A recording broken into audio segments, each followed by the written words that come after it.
पाटील बोलत आहेत, थेट जाऊयात.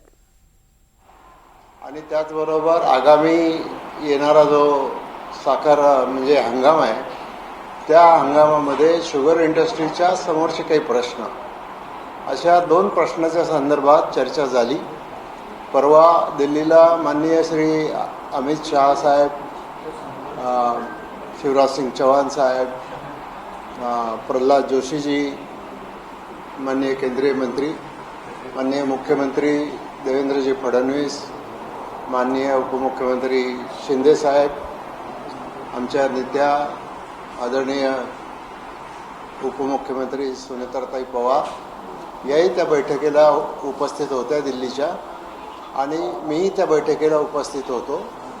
तर त्या संदर्भामध्ये महाराष्ट्रातल्या शेतकऱ्यांच्या वतीनं आणि साखर व्यवसायाच्या वतीनं जे काही डेलिगेशन माननीय मुख्यमंत्र्यांच्या नेतृत्वाखाली गेलेलं होतं, त्या संदर्भात सुद्धा त्यांनी या सर्व प्रश्नाच्या संदर्भामध्ये चौकशी केली आणि त्याचीच चर्चा आज आदरणीय साहेबांना सांगितली. दिल्लीमध्ये आता परवाची मीटिंग झाल्याच्या नंतर माननीय अमित शहा साहेबांनी कांद्याच्या संदर्भात आणि शुगर इंडस्ट्रीच्या अडचणीच्या संदर्भात आम्ही 10 दिवसामध्ये निर्णय घेतो असं म्हटलं होतं.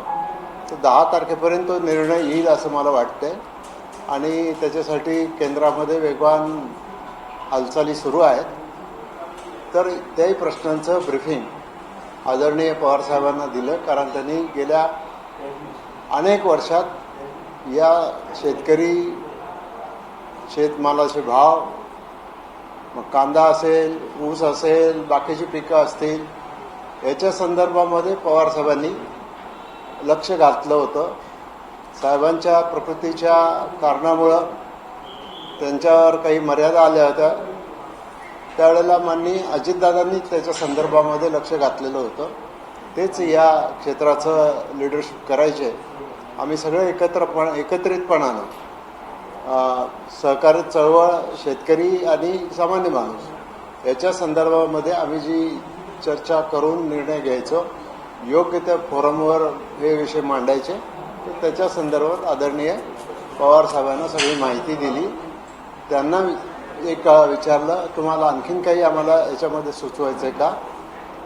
तर एवढी बोलणं झालं आहे, याच्यापेक्षा दुसऱ्या कुठल्या विषयावर बोलणं झालेलं नाही.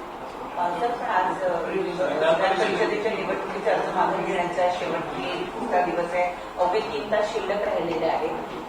या अनुषंगानं शरद पवार यांच्या काही लोकांना उमेदवारी अर्ज मागे घेण्याच्या संदर्भात किंवा आता जी काही परिस्थिती आहे त्या संदर्भात काही बोलणं झालं का? असं आहे की आम्ही ज्यावेळेला या संस्थांच्या कामकाजाच्या संदर्भामध्ये भेटतो, त्यावेळेला आम्ही राजकारणाची चर्चा अजिबात करत नाही. तेही मला काही विचारत नाही. मी स्वतःहून त्यांना काही राजकीय विषयाच्या संदर्भामध्ये बोलत नाही. त्यामुळे या विषयात चर्चा करण्याचा प्रश्न नव्हता आणि तो विषय आमच्या दोघांच्या बाजूने तिथे निघाला नाही. सर, राष्ट्रवादी काँग्रेस पक्षाकडे पुण्याची अधिकृत जागा आहे, तिथे विक्रम काकडे यांनी उमेदवारी अर्ज भरलाय, परंतु प्रदीप कंद यांनी देखील महायुतीमध्ये बंडखोरी करत उमेदवारी अर्ज भरलाय. तुमचा प्रदीप कंद यांच्याशी काही संपर्क झालेला आहे का? ते उमेदवारी अर्ज माघारी घेणार आहेत का? हो, प्रदीप कंद यांच्यासोबत माझा सातत्याने संपर्क आहे. आत्तासुद्धा 10 मिनिटापूर्वी त्याच्याशी मी बोललेला आहे आणि आदरणीय सुनेत्रा वहिनी देखील त्याच्याशी बोलणार होत्या. त्यांचं जर बोलणं झालं असेल, CM साहेबांचं त्यांचं बोलणं झालं असेल.